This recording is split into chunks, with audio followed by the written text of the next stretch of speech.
es cambiar un poco nuestros conceptos. En primer lugar, ya no hay un género, hombre-mujer, que ahora en este momento sea un dogma en la mayor parte de nuestra sociedad o en las sociedades occidentales, que es donde se refleja fundamentalmente los estudios en los que se basa toda nuestra exposición. Es verdad que tenemos el defecto de que no hemos tenido una suficiente profundización del estudio en otras áreas, en otras zonas culturales, en otros continentes. No disponemos de una información suficiente y muchas de las cosas que nosotros nos basamos están referidos exclusivamente a nuestro ambiente. La determinación biológica del género está determinada por muchos genes que afectan y áreas cerebrales que están afectadas por aspectos ambientales, fenómenos de desarrollo genético, epigenético, y que en este momento son áreas de estudio difíciles de sistematizar. Hay trabajos esporádicos que nos hablan sobre determinados núcleos a nivel cerebral que están encargados de lo que es el comportamiento de género masculino o género femenino, tanto en la vida postnatal como en periodos críticos de la existencia de las especies que son, por ejemplo, después del nacimiento de la prole. Hay estrategias distintas en los animales a la hora de especificar cuál es el papel que representa cada uno de los elementos que participan, que son los progenitores.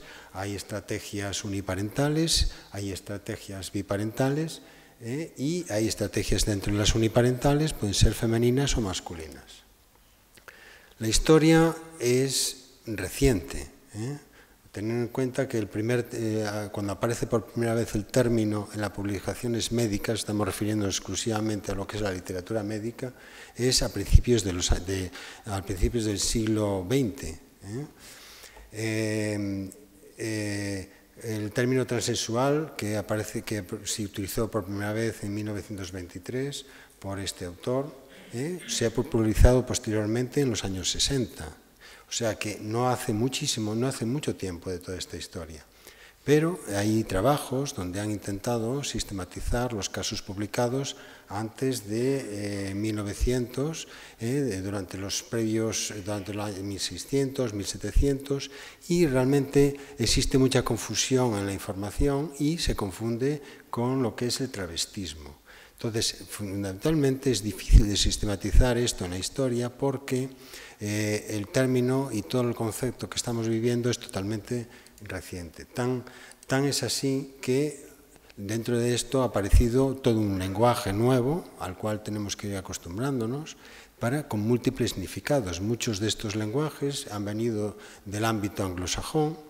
Hemos tenido que buscar traducciones y adaptaciones del lenguaje nuestro a estos nuevos términos y ha ampliado mucho la dimensión de lo que ahora en este momento es el género, teniendo en cuenta pues, desde la identidad, la expresión, el sexo, lo que está asignado, la atracción sexual o incluso la atracción romántica. Nada de esto tiene por qué coincidir al mismo tiempo y estar en el mismo sentido.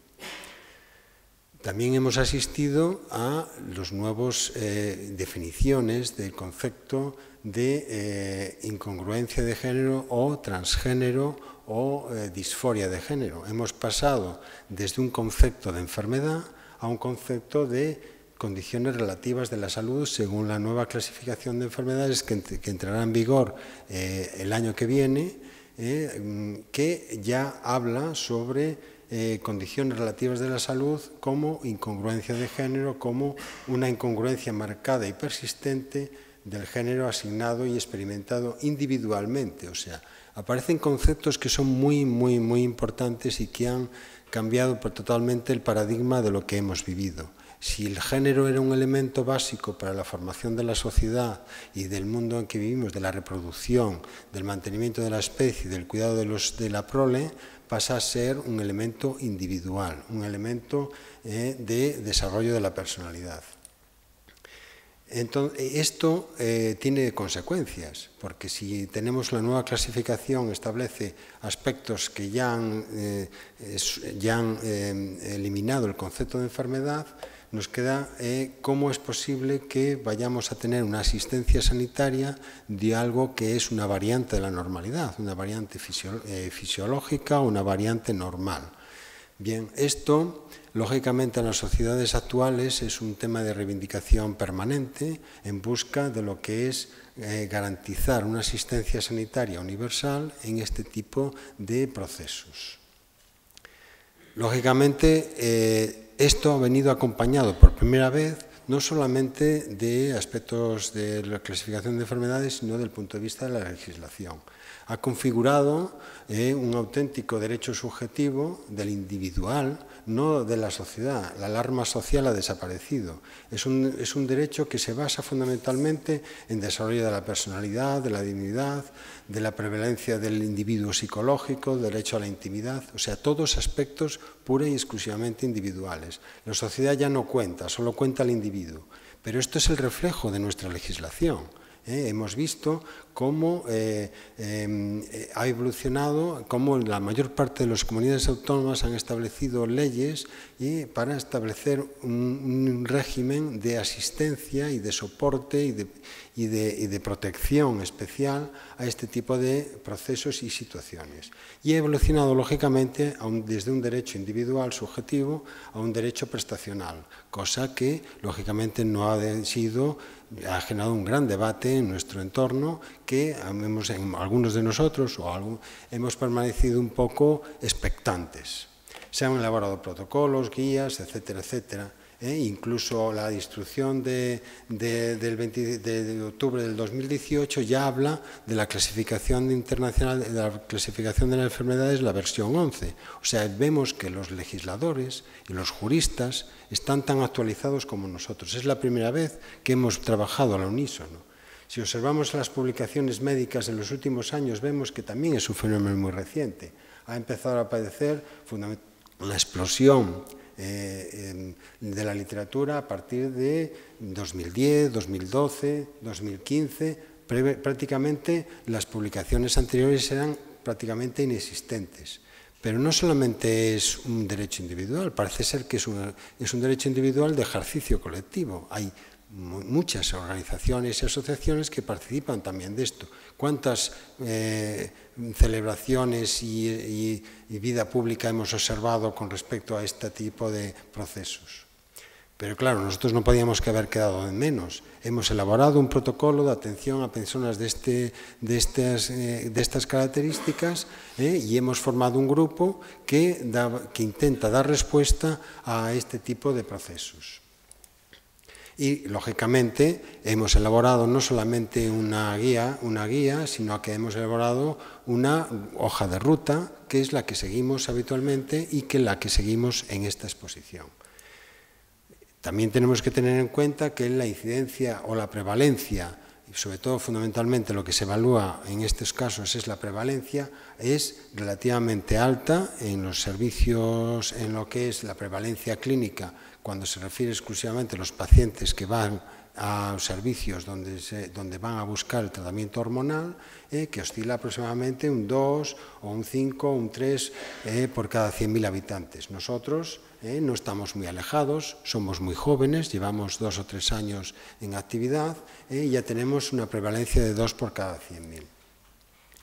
Lógicamente esto ha ido evolucionando a lo largo de los años, de tal forma que realmente la demanda, la importante demanda es en los últimos años. Hemos visto que a partir del 2015, 2016, justamente cuando hemos ofertado este tipo de asistencia, hemos visto un aumento muy significativo en la demanda. Pero no todos los pacientes buscan tratamiento. Buscan consejo, buscan diagnóstico, se informan, pero la búsqueda del tratamiento todavía sigue siendo, no abarca prácticamente a todos los pacientes que consultan por esta causa.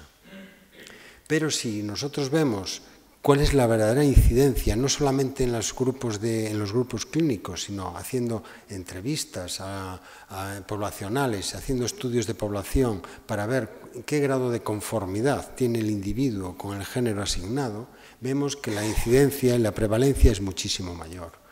Se estima que puede haber hasta 25 millones de transexuales. No todos ellos van a necesitar tratamiento y no todos ellos van a tener disforia, como ellos dicen muy bien, sino sencillamente es una cuestión que subyace dentro de lo que es las nuevas paradigmas de la sociedad en la que vivimos, individualista, desarrollo de personalidad, principios humanos, etcétera, etcétera. En el algoritmo que nosotros seguimos, la hoja de ruta, fundamentalmente parte desde, establecemos una hoja de ruta muy habitual, como suele ser habitual en la asistencia, desde la atención primaria, pediatría general o desde cualquier área del hospital o de la comunidad autónoma. Fundamentalmente el punto central es la asistencia psicológica que corre a cargo de la unidad que está montada en el servicio de psiquiatría, que es la primera persona que nos hablará en esta mañana. Posteriormente, si el paciente así lo requiere, pasará a endocrinología de adultos para el seguimiento de por vida o a endocrinología pediátrica para un seguimiento durante un periodo de tiempo hasta la transición a la vida adulta. Lógicamente nosotros estaremos en contacto con todos los equipos del hospital. Prácticamente van a entrar todos en juego, desde cirugía plástica, ginecología, maxilofacial, urología, otorrino, cambios en la voz, cambios en la estructura corporal, modificaciones en la estructura facial. Es una población y un proceso realmente demandante de servicios sanitarios. Y ahora os comentará el doctor Oliver, pues un poco cuál es la visión inicial del paciente que viene aquí al hospital y que consulta por primera vez por un problema de este tipo antes de ser remitido a los servicios correspondientes de endocrinología. Me llamo Roberto Oliver, trabajo, bueno, me habías ubicado un poco, no sé si en el área de psiquiatría. Es cierto que administrativamente estoy ahí, funcionalmente mi puesto de trabajo está en el Centro de Salud Sexual y Reproductivo La Cajiga. Estoy ahí desde el año 84, soy digamos un poco socio fundador, pero soy de lo que queda y un poco la astillita que queda y esto, ¿no? Vale. Otra cuestión es que probablemente para la atención a este tipo de personas creo que es más adecuado quizás cuando entren para un seguimiento apoyo, que la puerta de entrada se plantea, por lo menos el equipo lo plantea, que sea el área psicológica, se ubique más a nivel de lo que es salud sexual y reproductiva que no salud mental. Porque si sale de ser un trastorno no tiene sentido que sea atendido por un servicio especializado en el área de la salud mental. Entonces, nuestros términos van más en torno a usuarios, clientes, que no alguien con una patología o un enfermo. Pues bueno, vale por centrar un poquito el tema. Como ya lo planteaste tú, claro, van saliendo una serie de términos, buena parte de ellos vienen desde las organizaciones que a un nivel reivindicativo han ido tirando para adelante y probablemente, bueno, la situación en la que estamos ahora, aparte de una sociedad más democrática, hablabas de Krafft-Ebing allá a finales del siglo XIX, o Hirschfeld en el 20 y pico por Alemania, son, bueno, un poco papás de la criatura y demás. Aparte de esto, pues llegan las asociaciones, reivindican, tiran para adelante, a veces tiran para adelante de tal manera que nos hacen trastabillar, porque sus exigencias a nivel de avance están muy por encima de lo que podríamos ofertar desde el sistema sanitario. Y por otro lado, podemos tener a veces, nos encontramos en el medio, con determinadas estructuras que dicen, pero ¿dónde vais con todo esto? Madre de Dios, esto es casi un tema, no lo sé, que no, tendría que cubrirlo, ¿no? El sistema, aquí no hay ninguna duda porque lo tiene que cubrir, ¿vale? La otra cuestión es que las prestaciones son muy amplias y ¿dónde están las prioridades? Ahí lo dejamos y cada uno mira para la parte que le corresponde. Los términos, pues ahí los tenéis, como dices tú, habría que hacer una revisión casi continua porque van saliendo, ¿verdad? Tú vas por ahí y te dice, oye, tú eres un CIS, y digo, oye, explícamelo un poco, no vaya a ser que sea tu tía el CIS, ¿no? El CIS somos aquellos que más o menos estamos en relación a lo que se entiende que es lo normal, entre comillas, ¿no? Entonces, cuando vas por ahí te dicen CIS, oye, pues puede que sí. Los términos que utilizamos para estas personas, de las edades que sean, dicen, no, es que el término disforia, claro, es que es un término que es muy diagnóstico, pero desde el punto de vista profesional entendemos que utilizamos términos, si no diagnósticos, al menos que ubican las cosas. les guste o no. Supongo que en paritorio no nos vamos a discutir si a la chica que está y le van a hacer una episiotomía les gusta el término episiotomía o no, o tenemos que hablar de un ligero corte con instrumental bien afilado, que entre nosotros el término episiotomía ya, bueno, cuando hablamos de disforia, como un nombre técnico, entendemos que es lo contrario de la euforia, ¿verdad? Cuando a uno gana su equipo y dice, ¿cómo estás? Eufórico. Y cuando pierde dice, ¿cómo estás? Disfórico. Jodido, un poco, ¿no? Entonces, las personas se pueden encontrar mal como consecuencia y no como causa del proceso, ¿vale? Si no, sería otra cosa, sería otro tema de salud mental o lo que queramos.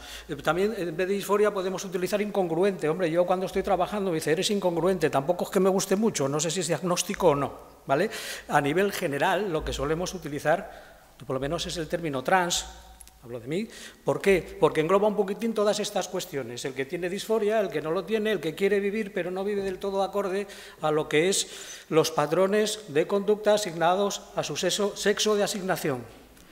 Y a partir de aquí voy a intentar centrar un poquitín en el tema de todo lo que es la identidad, desde un punto de vista sexológico. No sé lo sexológico, se abunda mucho por el hospital o no, en el centro en el que yo... esto pues, sí, por motivos obvios. ¿Vale? Bien, no os asustéis, que de esto sabéis más que yo, pero me parecía, para ir entrando un poquito. Como veis, esto ya tiene que ver con lo embriológico, ¿no? Y es que el proceso de sexuación, porque estamos hablando de un proceso, comienza en el mismo momento en el que se junta un espermatozoide y un óvulo. Y ya a nivel embriológico, como veis, hay varios procesos, varios niveles en el proceso de sexuación, que no los voy a desarrollar porque, aunque tenga mi formación en estas cosas, entiendo que es inferior a muchos y muchas de las que estáis, una formación específicamente académica médica. El primer proceso de sexuación sería el genético, el segundo el gonadal, el tercero el de los genitales externos o internos y después la sexuación cerebral, que ya comentó Fernando alguna que otra cosa. Bien,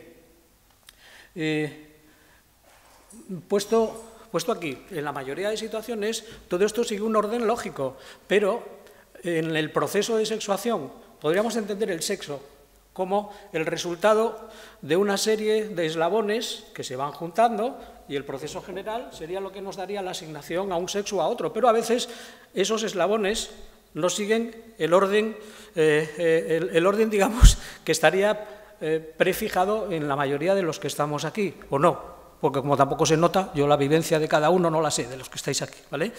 Entonces, fijaros que en un síndrome que pongo, porque resume muy bien lo que quiero decir, el síndrome de Morris, tendríamos el sexo genético XY, el sexo gonadal, testículo, con lo cual, si preguntamos a cualquier genetista, oye, ¿alguien que es XY, qué sexo tiene? Dice, hombre, por favor, que has estudiado, tío, a ver, eso es un chico claramente.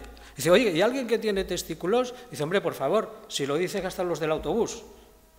Los chicos tienen pene, tienen testículo, fíjate, y vosotros no vais a saber esto. Y además produce andrógenos. ¿Qué es lo que ocurre? Que en el proceso, en el síndrome de Morris, como sabéis, los órganos Diana están insensibles al andrógeno. Al estar insensibles, a partir de ahí, todo lo que se seguiría en los eslabones del proceso de sexuación sería en femenino. Y cuando, a nivel de cómo influya en el proceso de sexuación a nivel cerebral, faltan estudios para ir determinando hasta dónde se masculiniza o no. Es decir, ¿son también insensibles los órganos diana cerebrales al hecho de los andrógenos? Yo realmente no lo sé. Si hay algún neurólogo nos lo podría explicar, pero creo que no, porque no está todavía del todo terminados los estudios.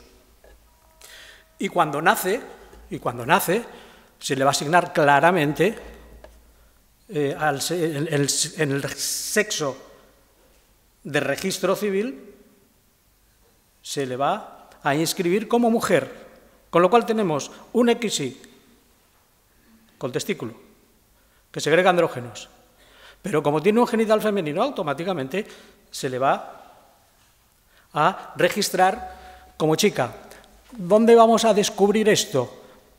En la adolescencia, porque va a haber una menorrea, y cuando llegue al especialista, ¿qué le va a decir? ¿Que es hombre o que es mujer? ¿Qué le decimos? Si va un genetista, a lo mejor le dice, hombre, es que eres XY, tú eres tío. Claro, tienes testículos, un poco para arriba. Sin embargo, si tenemos una visión global en lo que es el proceso de sexuación, probablemente haya otros niveles que nos indiquen que a nivel estructural tiene aspectos masculinos, pero al mismo tiempo tiene bastante de femenino también. ¿Dónde nos inclinamos ahí? Bueno, a nivel del proceso de sexuación, podríamos decir que hay un continuo en el cual hay unas estructuras que he pretendido transmitir, a estas horas no sé si de una manera conveniente, es un continuo en el que, bueno, puede haber aspectos masculinos en nosotros o femeninos. Recuerdo hace años una compañera, decía, los compañeros que trabajáis en la Cajiga tenéis unos componentes femeninos. Digo, bueno, yo no me sentí ni molesto ni ofendido, porque eran, digo, ¿a qué te refieres? Dice, bueno, sois próximos, sois algo sensibles, hablamos de estos estereotipos que pertenecen a lo femenino. Digo, es que no sé si tengo que estar contento o no, no sé en qué sentido lo dice, lo dije de broma. Dice, oye, que no te parezca mal, ¿eh? Y, hombre, teniendo en cuenta que incluso puede que alguno de los restos de conductos de Miller me están fluctuando por aquí, ¿no? O si el tema de Grafenberg tiene que ver con una próstata rudimentaria, todos tenemos un poco de todos. Pasa que los hay muy puristas. Entonces, entendido esto como proceso, que quede claro que en el proceso hombre-mujer no son dicotómicos y opuestos, sino que hay un continuo donde cada uno se va situando, incluso a nivel estructural, en sitios distintos. Pero otro proceso es el de sexualidad. Digamos que cuando hablamos de sexo hablamos de estructuras, cuando hablamos de sexualidad estamos hablando de vivencias. Y tenemos que tener en cuenta que las vivencias no tienen por qué coincidir con las estructuras. Es decir, que puede haber personas con un alto porcentaje masculino en estas estructuras, pero que sin embargo a nivel de vivencia, bueno, pues pueden tenerlas no tan claras. Puede tener un claro componente femenino en cuanto a vivencia. ¿Cómo conocemos las vivencias? Preguntándolo. Buena parte de las especialidades médicas tenéis unas pruebas objetivas. Nosotros para esto no. No hay radiografía, no hay analítica de sangre donde esto nos vaya a salir. Tendremos entonces personas con estructuras masculinas que podrían sentirse con una masculinidad relativa o con un componente femenino, o que se sienten perfectamente o mayoritariamente femeninas. Podremos tener mujeres a nivel estructural o componentes de mujer que se pueden sentir más o menos masculinas, o mujeres masculinizadas. La vivencia es lo que es. Y por último, tendríamos el tema de la orientación, que no tiene por qué ver ni con la estructura ni con la vivencia, porque son radicalmente distintas. Es decir, podríamos tener una persona con estructuras masculinas que se puede sentir femenina y se puede relacionar o le pueden atraer bien las mujeres, masculinizadas o no, bien los hombres, etcétera, etcétera, etcétera. En consulta nosotros tenemos personas trans. Cuando yo hablo de un chico trans, me estoy refiriendo a alguien que tiene un cuerpo femenino pero se siente masculino, al que le pueden atraer las mujeres o los hombres, o pueden no atraerles ninguno. No sé si la idea más o menos he logrado transmitirla. También tenemos transhomosexuales. Y recuerdo en mis experiencias, que llevamos unos añitos con esto, que un trans mujer no entendía que a otro trans mujer le pudiesen atraer las mujeres. Dice, entonces, ¿para qué es trans? Digo, oye, pues manda narices, que tú te incomoda que no entiendan que te sientes mujer, pero tú no puedes entender que a alguien que se siente mujer le puedan gustar las mujeres, que entra dentro de lo posible. Tengo ahora un caso interesante en que el padre le ha costado entender, el padre es que es vasco, no es del centro de Bilbao, pero casi, y decía, terminó aceptando su vivencia de hombre, la de hasta entonces su hija, le ha costado, pero bueno, lo ha conseguido. Dice, lo que no te voy a tolerar es que vengas con un hombre a casa, porque maricón no, ¿eh? O sea, fijaros un poco la estructura. Pues es que no son casos que haya leído, lo tengo en consulta. Dice, puedo admitir que seas trans, pero maricón no. Son palabras textuales del padre, ¿eh? Entonces, así os transmito un poco también los términos en los que nos movemos. ¿Dónde ubicamos esto? No solo un hecho de cambiar el cuerpo de vivencia, sino con unas necesidades básicas. Y necesidades básicas afectivo-sexual creo que las tenemos que tener en cuenta, porque la salud mental también es importante en lo que estamos hablando.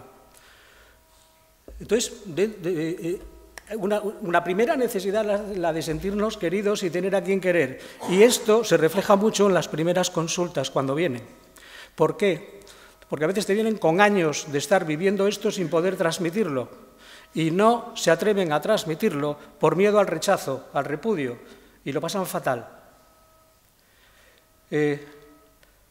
A veces, posteriormente, son las figuras parentales, muchas veces la madre, las que se sienten fatal, dicen, ¿cómo no ha podido confiar en mí para decírmelo antes? Y eso forma parte de mi trabajo también. La necesidad de sentirnos pertenecientes a un grupo. Fijaros que muchas veces, o un alto porcentaje de los que tenemos, son periadolescentes.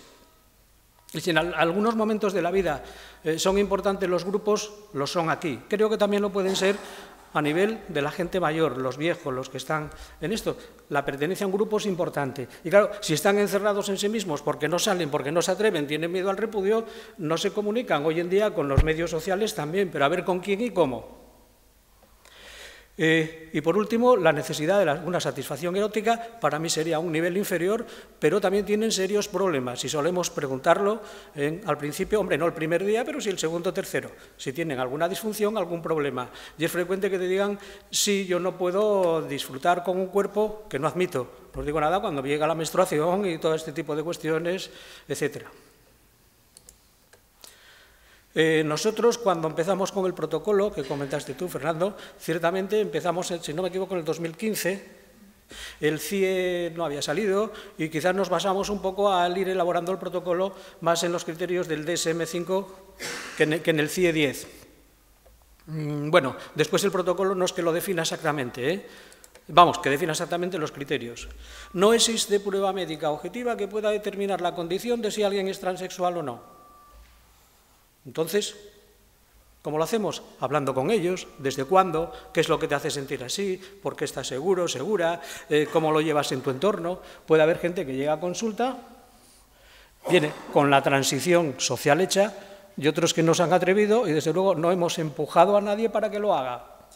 Tenemos que ir un poco al compás, al ritmo de la persona, y le vamos acompañando y dando estrategias para que se vaya moviendo en el sentido que quiera.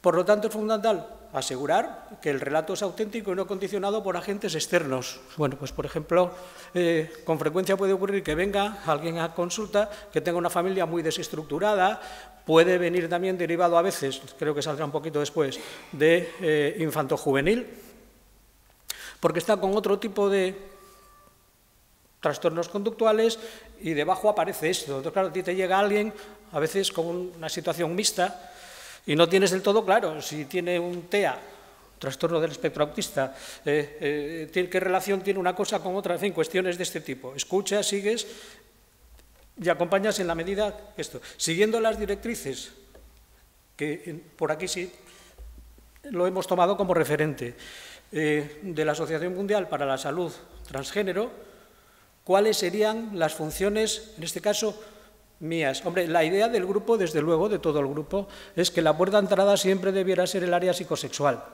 porque de alguna manera ya entra con un cierto filtraje. Se ha avanzado un poquito, aunque las asociaciones pretendían, sobre todo por encima de los 16 años, que directamente acudiesen a los servicios e iniciar el tratamiento correspondiente, hormonal o incluso quirúrgico. Nosotros pensábamos que, bueno, un cierto contacto primero para orientar y descartar, para que no haya sobresaltos después, fuese así. Incluso creo poder plantear que a nivel de los compañeros de endocrinología, el hecho, tanto pediátrica como de adultos, el hecho de haber tenido alguna consulta en la que el psicosexólogo certifica que cumple criterios, que es lo que hacemos, cumple criterios, por lo cual no vemos problema para iniciar el tratamiento ya que lo sigue solicitando.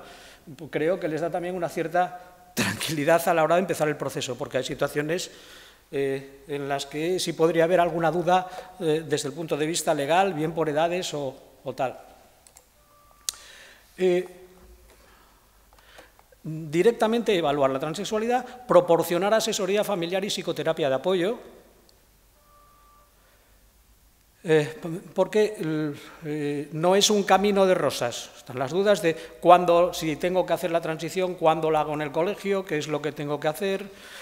Tenemos que apoyarles en aquello que nos solicitan, si son menores, participar, por ejemplo, en el cambio en el registro, y las familias vienen, bueno, pues con sus preocupaciones de qué es lo mejor que tienen que hacer. Una pregunta clara es, si tú me puedes asegurar que esto es definitivo y para siempre. Digo, no soy adivino, sé lo que hay en este momento, seguiremos para adelante, pero en principio, si los cumplen los criterios, ahí estamos, los criterios varían del DSM-5 al CIE 10, porque el DSM-5 hablaba de al menos 6 meses de idea clara que quiere cambiar, y el CIE 11 hablaba ahora de 2 años. Hombre, cuando tenemos gente, por ejemplo, de 5 años, claro, y te dicen, oye, con 5 años, ¿cómo es posible que esto lo tenga? Lo que sí es cierto es que cuando te viene alguien con 30 y pico años, te puede decir que lo tiene claro desde los 4 o 5, entonces, pero ya es retrospectivo, ahí más sencillo, ya es sencillo. También evaluar y tratar las preocupaciones de salud mental coexistentes. Normalmente de eso no me voy a encargar yo. Es decir, tengo bastante con lo otro, y si alguien viene y observamos alguna cosa que nos llama la atención, pues entonces lo que hacemos es derivar a la unidad de infanto-juvenil salud mental. Normalmente se derivarán hacia Roque, que es el encargado de esto, y ellos se encargarán más de estos temas más específicos, y nosotros seguimos con el proceso. Si a veces hay dudas, hablamos, oye, derivamos en este momento, no derivamos, sobre la marcha.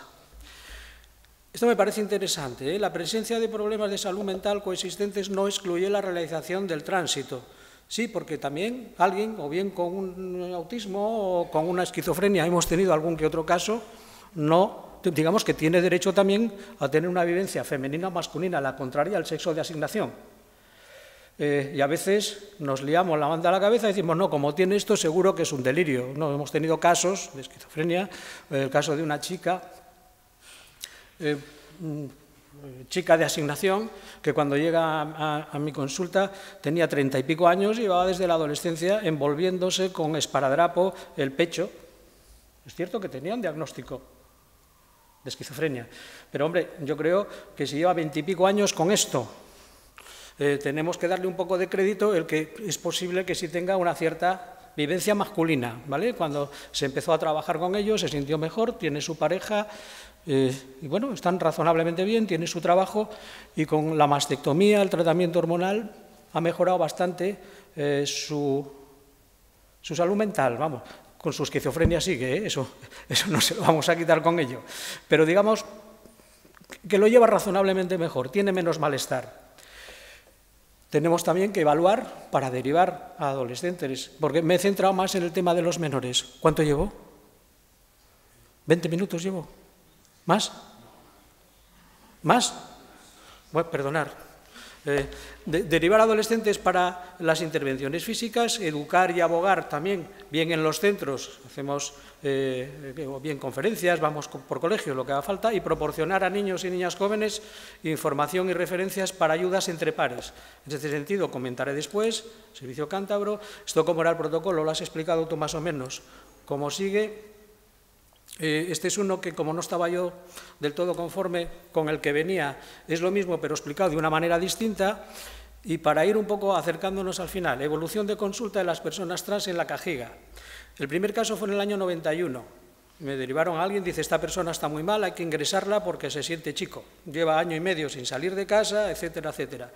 Estamos hablando del 91, esta persona hoy tiene un nombre masculino, tiene su mujer, tiene sus 2 hijos, tiene su trabajo, como decía yo el otro día, está más calvo que yo, tiene más barba que yo, y nadie se plantea qué es. Y tiene cambiado también el nombre en el registro, ¿no?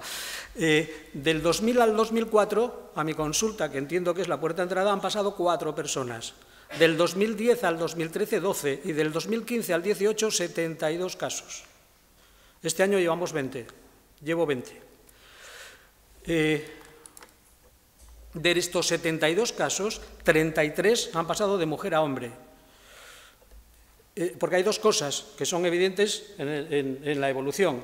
Uno es el incremento de las consultas de este tipo, y 2, la inversión en el sentido del género. Es decir, hoy en día hay muchísimos más chicos transexuales que chicas transexuales. El día 22 hemos hecho un grupo ya lo hacemos a nivel de grupo, chicos, chicas entre 15 y 20 años, había 13 chicos transexuales y una chica transexual. Y cuando les preguntábamos a ellos mismos ¿por qué creéis que es esto?, decían los chicos transexuales, es que ellas lo tienen más difícil. Piensan e hilan fino. Tendríamos que pensar nosotros por qué lo tiene más difícil la chica transexual que el chico transexual. La inversión es bestial, estamos hablando de 13-1.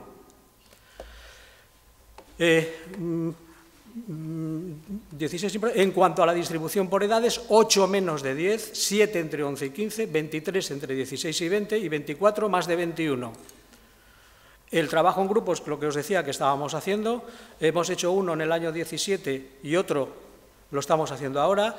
Hemos hecho en el año 18, probablemente lo hagamos ahora también, un grupo con familiares, que fue estupendo. Y os aseguro que decían, la línea que seguís de trabajo, las 19 familias que estaban ahí, representados ambos padres, otros los abuelos, estaban mucho más acorde con nuestra línea de trabajo que de las propias asociaciones que les guían. Y para terminar, esta es la penúltima, ¿vale? Digo, vamos a ver, el ser trans o persona de variedad de género es cuestión de diversidad, no de patología. Creo que eso ya lo tenemos todos absolutamente claro, al menos los que trabajamos en esto. Lo defino como un no trastorno que sí trastorna. Y esto no lo he dicho, lo digo yo, pero esto me lo ha dicho un chico trans de 15 años en consulta. Dice, Roberto, sí, estamos con las asociaciones, no es trastorno, pero yo sí me siento un tanto trastornado y mi familia también, porque esto remueve muchísimas cosas.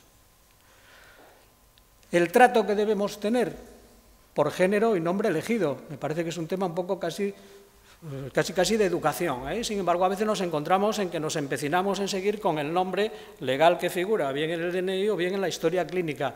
Yo realmente creo que no es lo correcto. Cuando entran en consulta, más en estos casos, yo solo tengo el nombre, cuando entran por primera vez, el nombre oficial. Y yo suelo decir, hola, yo me llamo Roberto Oliver, ¿cómo te llamas tú? Y a partir de ahí me dirijo por el nombre, porque yo no soy adivino para saber el nombre. Del paradigma de la enfermedad de los derechos humanos, claro, si de alguna manera todo lo hacemos tan sencillo, no hay ningún problema, no se sienten mal, no hay disforia, probablemente si es un tema de estética no va a entrar a nivel de lo que serían las prestaciones, pero eso ahí queda. Nosotros entendemos que si necesitan un apoyo es porque detrás también hay un malestar, ahí hablaríamos de disforia. No toda la gente lo necesita, hay gente que viene y dice yo tengo el caso de un hombre de 60 y pico años, que se siente mujer, y lo que necesitaba básicamente era cambiar el DNI. Llevaba años con esto, le apoyé, esto, y bueno, quedó bastante... cambió el DNI porque se llevaba hormonando por su cuenta desde que tuvo que marchar de Santander por agresiones y persecución policial. Son a veces vidas intensas para escribir algún libro, ¿eh? Y en este sentido, si lo tenemos que hacer, lo que plantearía simplemente era que ya que tenemos obligación de hacerlo, tenemos obligación también de que nos den recursos para ello y para eso estaría la formación, evidentemente más intenso que lo que estamos haciendo ya aquí, que es presentaros un poco cosas que estamos haciendo. Y básicamente lo que yo estoy haciendo es esto y este es el grupo que hicimos en el año 2016, 17, 18, que yo creo que os dan las gracias a través de esto, ¿no? Que tenía un poco, bueno, si queréis, para mí, el toque de su humor consigo mismos, y el nombre que pusieron a su grupo es el de Transformer. Entonces, bueno, me parecía interesante, ¿no? Transformer, que por cierto fue criticado por alguna persona trans que cómo se ponían ese nombre, ¿no? Pues me parece estupendo, cada grupo que ponga el nombre que le venga en gana, ¿verdad?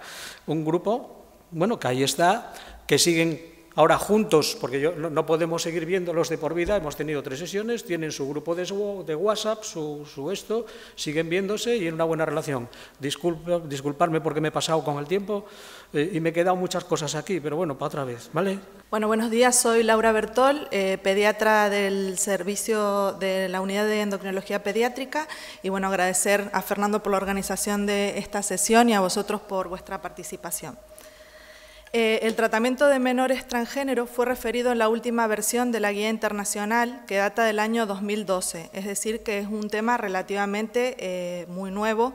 En nuestra Sociedad de Endocrinología Pediátrica se empezó a hablar de este tema en el año 2013-2014 y en nuestra consulta de endocrinología pediátrica el primer niño que tenemos referencia de que haya sido enviado como tal es en el año 2015.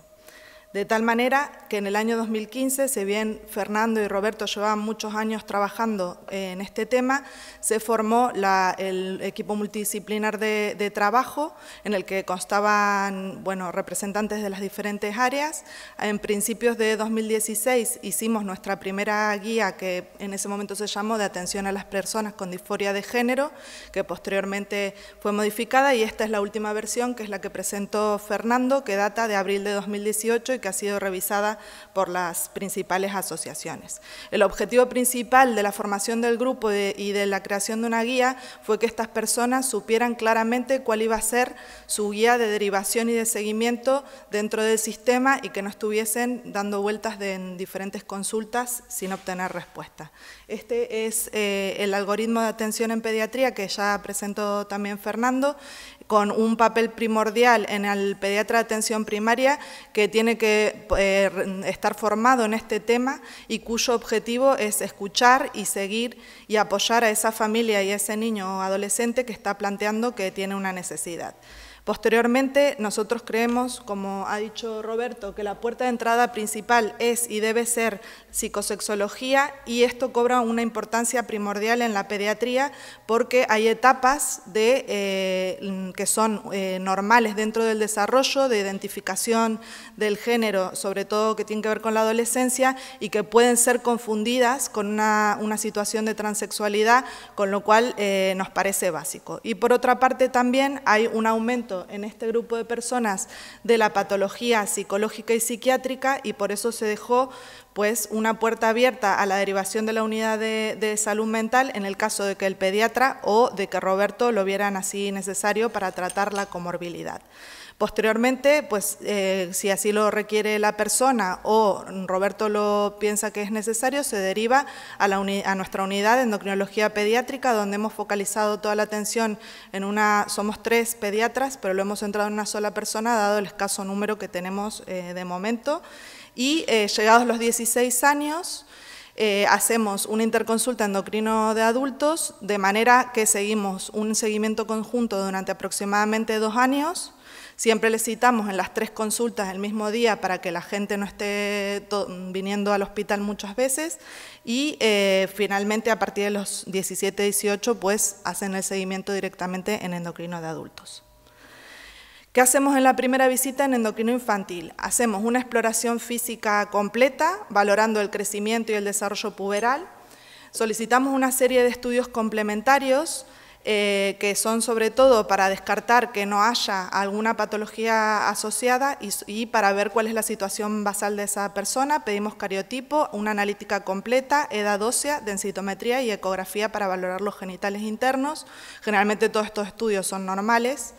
Brindamos información al paciente, a la persona y a su familia de cuáles van a ser los pasos y en qué momentos los vamos a dar y el objetivo fundamental de esta consulta es conocernos y entablar una relación de confianza con la familia y con la persona porque vamos a tener que en este proceso ir tomando decisiones muy complicadas e importantes que en esto es básico pues eso, que exista esta relación de confianza.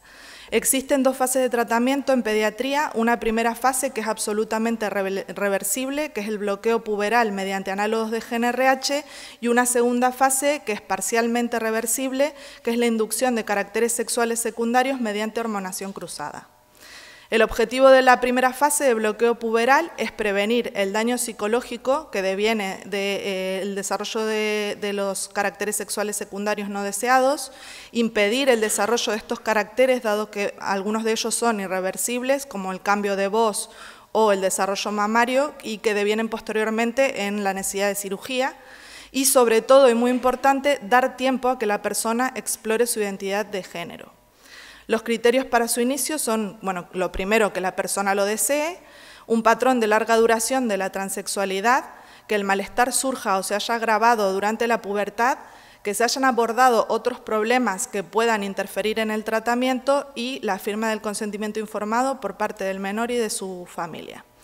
Se hace en cuanto se inicia la pubertad, en un estadio 2 de Tanner, que equivale al nódulo mamario en el sexo asignado femenino y al volumen testicular de 4 mililitros en el sexo asignado masculino, y pues eso, con unos niveles hormonales y edad ósea acordes. Lo hacemos con análogos de GnRH, triptorelina de POT, por vía intramuscular, de forma mensual o trimestral, y como hemos dicho, es un proceso absolutamente reversible.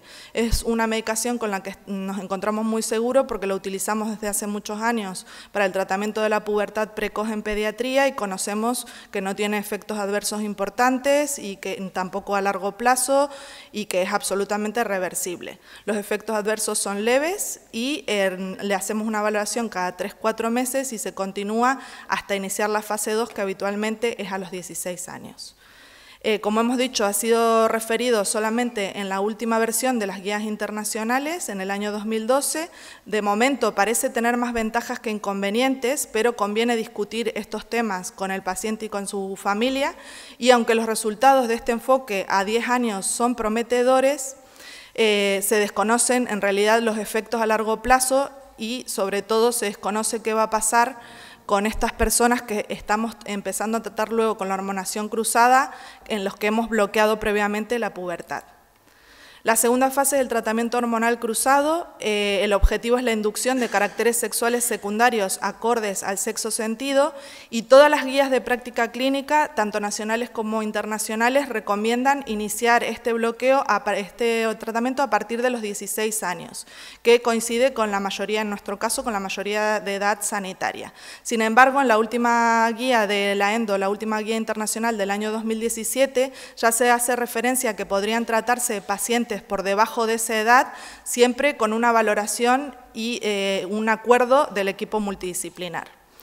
Como sabemos, esta edad es posterior al inicio espontáneo de la pubertad en la mayoría de las personas, y este tema está en constante revisión y actualización. Actualmente no existe, como lo que les decía, experiencia a largo plazo en menores ni en pacientes con pubertad bloqueada, y en el anteproyecto de ley de Cantabria se considera el derecho a recibir este tratamiento en el momento adecuado de la pubertad, según siempre bajo criterio médico. En nuestro consenso, en nuestra guía hemos puesto que bajo consenso del grupo de trabajo podría considerarse en edades precoces. Bueno, estos son mujeres trans, el tratamiento es con estrógenos, tiene una serie de efectos deseados, algunos reversibles y otros irreversibles, y una serie de efectos adversos que luego tratará Fernando, y en los varones trans el tratamiento es con testosterona y lo mismo, efectos deseados, reversibles e irreversibles y efectos adversos. Existen varias pautas de tratamiento que se discuten también con la persona y con su familia, hacemos revisiones cada 4 meses y el tratamiento quirúrgico en la guía queda reservado a los mayores de 18 años. Esta es una de las pautas publicadas en la revista de la Sociedad de Endocrinología Pediátrica, con diferentes dosis y vías de administración, es una de ellas, hay varias. Y finalmente, dado que cabe la posibilidad de que el tratamiento hormonal cruzado pueda afectar la fertilidad, existe la posibilidad de conservación de gametos, que también lo tratarán posteriormente mis compañeros. ¿Cuáles son los datos de Cantabria?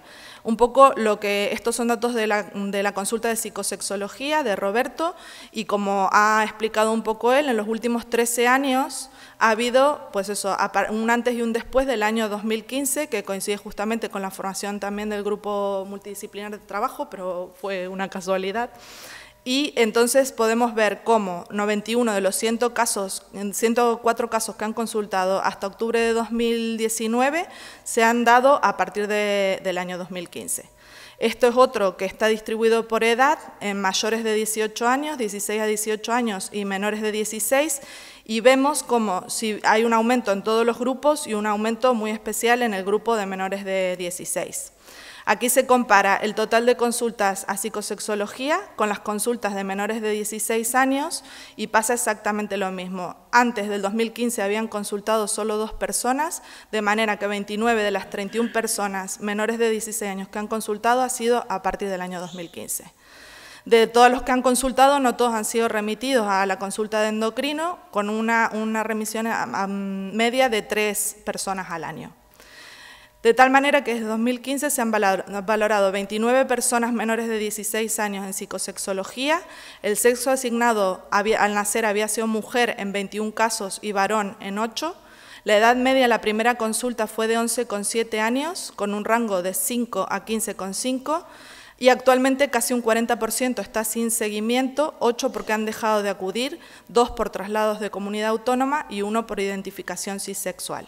Además, otras 2 personas están en proceso, son casos dudosos, y 2 personas han pasado directamente a adultos porque tenían casi 16 años y ya tenían pubertad completa. De tal manera que en endocrino hemos evaluado a 14 personas desde el año 2015. La edad media de la primera consulta en nuestro caso fue muy similar a la de psicosexología, de hecho algunos de esos niños habían sido remitidos a nosotros y nosotros fuimos los que los remitimos luego a psicosexología, 11,8 años con un rango de 5 a 15,4, el sexo asignado era mujer en el 71% de los casos y cuando era de esta manera la edad media de la consulta era de 12,8 años con un rango de 6,5 a 15. En el caso de sexo asignado varón, la edad media era inferior de 9,3 años, con un rango de 5 a 13,8, y estos datos se dan también en otros grupos de trabajo, como el del Hospital de Cruces. Las chicas trans consultan en una edad más temprana. En cuanto al estadio puberal, el 36% estaba en estadio prepuberal y 50% estaba con una pubertad completa o casi completa. Y llama la atención este dato, que también coincide con otros grupos de trabajo, el 71,4% ya había hecho la transición social al momento de la primera consulta. La edad actual media es de 13,8 años, con un rango de 7 a 17,5, y el diagnóstico es, en 3 casos, trans chica, en 9 casos, trans chico, y en 2, disforia de género. En cuanto al tratamiento, han recibido análogos de GnRH 8 pacientes, y 5 hormonación cruzada. En cuanto a las chicas trans, hemos tratado a 2 personas, a una edad media de 13,3 años, una de 12,8 en Tanner 2, que es la primera que empieza en un estadio muy precoz de la pubertad, y la otra 13,8 en un estadio intermedio. Y en cuanto al tratamiento de los chicos trans, se han tratado a 6, a una edad media, con análogos a una edad media de 14,4, con un rango de 12 a 15, uno en un estadio puberal intermedio y los otros 5 en pubertad completa o casi completa. Y han recibido hormonación cruzada 5 personas a una edad media de 15,7, más o menos 0,1 años, entre 15 y 15,8, con pubertad completa o casi completa. Al momento actual, 85% de los casos han hecho ya la transición social, no la han hecho los 2 casos de disforia, y la transición legal, es decir, el cambio de nombre en los documentos oficiales, ha sido realizada en el 50% de los casos. Hay un caso perdido por traslado de comunidad autónoma y otro por abandono de seguimiento. Casualmente, este fin de semana hemos estado en un encuentro de endocrinos pediátricos del Grupo Norte y todos los hospitales del grupo tienen datos muy similares en cuanto a edades de primera consulta, incidencia y demás. Este es un documento que por cuestiones de tiempo no me puedo detener, pero les recomiendo su lectura. Es un posicionamiento técnico de la Asociación Española de Pediatría, en el que participaron pediatras de primaria, de especializada y también otros especialistas en bioética, y que está publicado en Anales de Pediatría en el año 2018. Hace un poco referencia al papel global y al papel que tiene cada una de las partes del equipo multidisciplinar, y hace mucho hincapié en que hay que tener en estas edades prudencia en la decisión, sobre todo en cuanto a tratamientos irreversibles. Finalmente, decir que el niño y el adolescente es mucho más complejo y diverso de lo que habíamos tenido en cuenta hasta ahora, que existe una necesidad que ellos nos están planteando y que no podemos negar, y que creemos que es nuestra responsabilidad trabajar en equipo de manera activa y responsable para brindarles la mejor atención posible. Yo soy Elena Prieto, soy una de las ginecólogas que trabaja en el Centro de Salud Sexual y Reproductiva de la Cajiga, y bueno, pretendo daros unas pinceladas del papel que puede tener la ginecología en el ámbito de la transexualidad. Bueno, estas son una serie de noticias que ya no son de este año, son del 2017, Y bueno, aquí se menciona a Roberto, sale nuestro compañero Roberto. Entonces sí que es verdad que pone la Cajiga atiende al tsunami de trans en Cantabria. Por aquel entonces, el 2017, eran unas 50 personas trans, que ya han mencionado que a día de hoy pues, se ha duplicado esta cifra. Entonces considero que es muy importante que se centre ahí la recepción de estas personas que vienen derivadas de primaria fundamentalmente, o de endocrino, puesto que ahí estamos pues unos profesionales que, si bien en la sanidad pública es muy difícil que te atienda una única persona, un único ginecólogo o un único psicosexólogo, estas personas que tienen esta disforia tan importante, para ellos establecer una relación de confianza y poder contar su vivencia, pues que no tengan que estar contándoselo cada día a una persona diferente. Entonces, en Cantabria a día de hoy esto se sustenta en dos pilares fundamentales, que son el anteproyecto de ley de garantía al colectivo LGTBI y el protocolo que estamos mencionando a lo largo de toda la charla. Y bueno, quiero hacer hincapié que en el anteproyecto de ley, en el artículo 29, remarca mucho que el profesional sanitario debe estar formado de forma mantenida para que estas personas trans reciban una asistencia de parte de profesionales con conocimiento en la materia. La realidad es que, bueno, a día de hoy somos muy autodidactas y quizá por la baja incidencia de casos que hemos tenido hasta ahora, porque se localizan en estas consultas, pues no hemos podido ver a nuestros residentes inmediatamente mayores o nuestros adjuntos lidiar con estos casos diariamente. Entonces nos tenemos que pensar muy mucho ante cada caso qué le tenemos que preguntar, qué exploraciones le tenemos que hacer. Al ginecólogo nos derivan a estas pacientes bien de psicosexología o de endocrinología antes o durante la terapia hormonal. Antes de la terapia hormonal lo que pretenden es que nosotros valoremos el desarrollo de los caracteres sexuales secundarios, es decir, establezcamos el estadio de Tanner, que también lo hace endocrinología, o realicemos una exploración tanto mamaria o genital para cerciorar la normalidad anatómica, la ausencia de patología orgánica. Y es aquí donde quiero remarcar que también tenemos que poner sobre la mesa si esa persona se ha planteado tener descendencia biológica, ¿no? Entonces, la fertilidad es algo sobre lo que tenemos que informar, porque luego puede ser potencialmente irreversible. Solo deberemos derivar a estas pacientes a la unidad de reproducción asistida del hospital si manifiestan su deseo de preservar sus gametos, solo si así lo desea. Sí que es cierto que podemos pensar que les vamos a trastornar si les planteamos esto, porque hay gente que ni siquiera ha reparado en ello, pero estamos estamos obligados, digamos, profesionalmente a informarles de ello. Entonces, esto significa male to female o female to male, es decir, male to female es un varón biológico que se siente mujer, o sea, una mujer trans puede criopreservar el esperma, o en el caso de una mujer biológica podrá vitrificar óvulos o bien preservar corteza ovárica. La técnica hoy en día más exitosa para preservar la fertilidad en una mujer es la vitrificación de óvulos. Si bien el ovario sabemos que después de haber estado sometido a niveles incluso elevados de testosterona, después de suspender esta terapia puede reanudar de nuevo la capacidad de ovulación.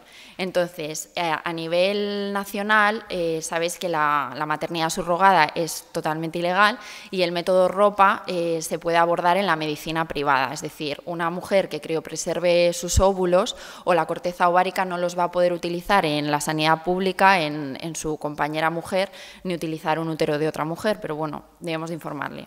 Si ya ha iniciado el tratamiento hormonal cruzado, deberá suspenderlo un mínimo de 3 meses para poderle estimular con gonadotropinas y hacer la punción folicular.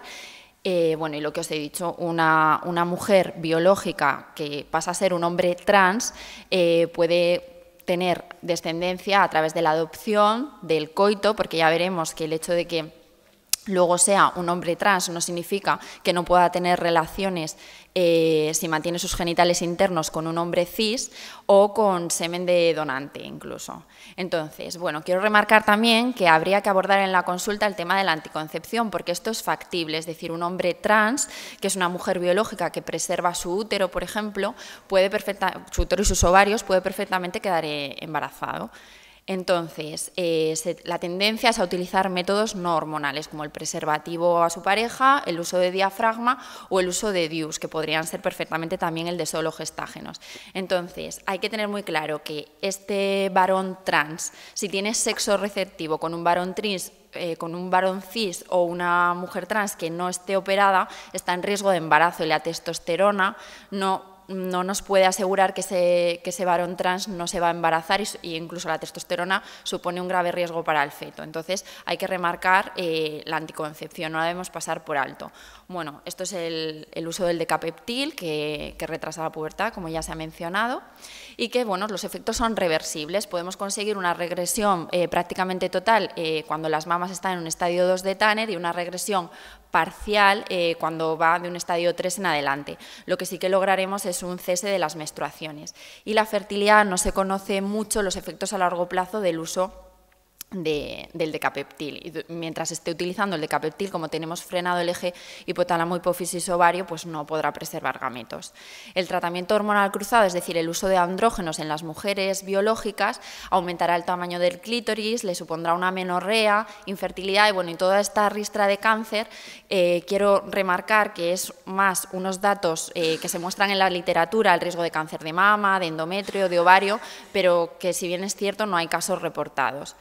Entonces, los efectos de los andrógenos a los 2-6 meses de uso de los mismos se entrarán a amenorrea, es decir, cesarán los sangrados. No siempre, como ya veremos, pero bueno, sí. Una vez que se llevan también 6 meses, los ovarios adquieren un aspecto de ovario poliquístico. El endometrio, pese a lo que podamos pensar que al administrar testosterona periféricamente en la grasa se va a convertir en estrógenos y engordar la capa de la regla, es todo lo contrario. El endometrio que se ha analizado en las pruebas anatomopatológicas de histerectomizadas, se ve que es un endometrio similar a la menopausia, muy adelgazado. El primer año con los andrógenos se consigue una clitoromegalia que puede llegar fácil a los 6 centímetros, pero bueno, 6 centímetros sería uno de los máximos tamaños que se puede alcanzar solo en el 5 a 8% de los hombres trans. Las mamas sufren también un cambio similar al que ocurre en la menopausia, que es una disminución del tejido glandular y un aumento del tejido conectivo fibroso, y se puede valorar, sobre todo si el hombre trans es muy obeso, añadir letrozol, que es un inhibidor de la aromatasa, para evitar esa conversión periférica a estrógenos. También sufren una atrofia vaginal con la sintomatología que esto pueda conllevar. Entonces, estas dos tablas que os voy a mostrar están sacadas de la guía de la Asociación Profesional Mundial de la Salud Transgénero, y veis que si bien todo empieza a manifestarse a los 2-6 meses, alcanza como su máxima expresión tras 1 o 2 años de tratamiento con andrógenos. Y ahí quiero remarcar que todo el cáncer de mama, cáncer de ovario y de endometrio, que le tenemos mucho miedo a una mujer biológica que se está hormonando, digamos, no se ha evidenciado, no se han documentado, no hay evidencia de que esto realmente sea así. Si persistiera el sangrado en una mujer biológica que está tomando andrógenos, podríamos utilizar progestágenos orales en forma de píldora diaria sin pararlo durante 3-4 meses, o en forma de administraciones de POD como la depo-progevera inyectable, el Decapeptyl, o ablación endometrial, o incluso la histerectomía. La histerectomía y doble anesectomía es una de las cirugías que está cubierta en la Seguridad Social, y bueno, pues básicamente por lo que os he comentado, porque se teme el cáncer de ovario al estar tomando andrógenos. El reemplazo hormonal después de la oforectomía con testosterona debe continuarse de por vida, pero manteniendo unos niveles relativamente bajos. Entonces, la cirugía se recomienda sobre todo después de llevar 2-3 años hormonándose. Nosotros debemos hacer a estas mujeres que preservan sus genitales o las mamas citología en el cribado rutinario del cáncer de cervix, mamografía igualmente en el cribado rutinario, y luego, bueno, pues ya me reitero en que el cáncer de endometrio por aromatización de los andrógenos no hay casos reportados, el cáncer de ovario tampoco, pero quizá, como tendemos a recomendar la oforectomía, pues no hayamos dado pie a que puedan aparecer. Entonces, las mujeres biológicas, hombres trans que no se han operado, pues deberemos mantener unos niveles bajos de testosterona para evitar en la medida de lo posible esa malignización. Mientras que hay personas transexuales que se sienten satisfechos con los cambios que les produce la terapia hormonal, hay otros que necesitan de someterse a cirugías para completar todo este proceso, para una mayor satisfacción. Y hay que tener muy en cuenta que no todos, por ejemplo, los hombres trans tienen rechazo por sus genitales. Bueno, las mujeres trans, perfectamente puede haber una mujer trans que no sienta rechazo por su pene, y esto tenemos que abrir un poco la mente, que puede haber mujeres con pene, hombres con vagina, hay que verlo así, porque no matemáticamente tienen que sentir rechazo por el genital. Entonces, bueno, lo que he comentado es que aquí a nivel de sanidad pública está cubierta la mastectomía, la histerectomía y la doble anesectomía, y que las cirugías complejas como reasignación de sexo, por ejemplo, una faloplastia, una metoidoplastia, esto habría que derivar a centros de referencia de otras comunidades autónomas que vienen a tener unas listas de espera de 6-7 años. Entonces estas pacientes acaban recurriendo a la medicina privada, que viene a costar una cirugía de reasignación de sexo entre 18.000 y 30.000 euros. Entonces, la mastectomía subcutánea no es necesario estar hormonado previamente, pero sí que se recomienda cuando ya llevas medio año, un año hormonándote, y entonces, bueno, hay distintas técnicas incidiendo desde la areola o por el surco submamario en función del volumen de la mama. Ahí veis pues un antes y un después de una mujer biológica a un hombre trans. Y bueno, y luego mencionar un poco por encima que en el caso de la mujer biológica, que se siente que el género sentido es el masculino, puede haber dos técnicas para tener unos genitales externos masculinos, la metoidoplastia o la faloplastia, que si bien lo que buscan es la micción en posición bípeda o la estimulación erógena satisfactoria. Para esto sí, a diferencia de que la mastectomía, se requiere haber estado un año hormonándote y viviendo una experiencia de vida real en el género sentido durante un año. Entonces, la metoidoplastia, simplemente partiendo de la hipertrofia que ha sufrido el clítoris por el tratamiento hormonal, descolgar el clítoris del ligamento suspensorio, es una cirugía que viene a durar unas 5 o 6 horas. Bueno, esto sería, por ejemplo, la hipertrofia que experimenta el clítoris con los andrógenos, y esto es una metoidoplastia. Entonces, es prácticamente, para que os hagáis una idea, un clítoris hipertrofiado y los labios mayores que se hacen un escroto. Entonces, se consigue un pene sensible, con capacidad de erección, de orgasmo, que no requiere microcirugía, que permite orinar de pie, pero sí que es verdad que es pequeño. En los casos que quizá llega a los 6 centímetros pueda permitir una penetración, pero no siempre es así, y bueno, las complicaciones pueden desarrollar fístulas o estenosis de la neuretra. La faloplastia, esto es generar un pene de unas mayores dimensiones, pero partiendo de tejidos anatómicos del antebrazo, del muslo o del abdomen. Es una cirugía que viene a durar unas 10-12 horas. Y aquí, por ejemplo, tenéis unos ejemplos, es decir, son unas cirugías que finalmente estéticamente pues quedan muy logradas, pero bueno, ¿qué desventajas puede tener esto? Pues que muchas veces queda insensible, hay un riesgo en torno al 30% de necrosis de todo el injerto, que puedas perder el injerto que se te realiza, quedan unas cicatrices importantes en la zona donante y bueno, supone más complicaciones, sobre todo de estenosis y de fístulas a nivel uretral, requiere microcirugía. Y bueno, pues espero haberos acercado un poco más a esta realidad. Gracias.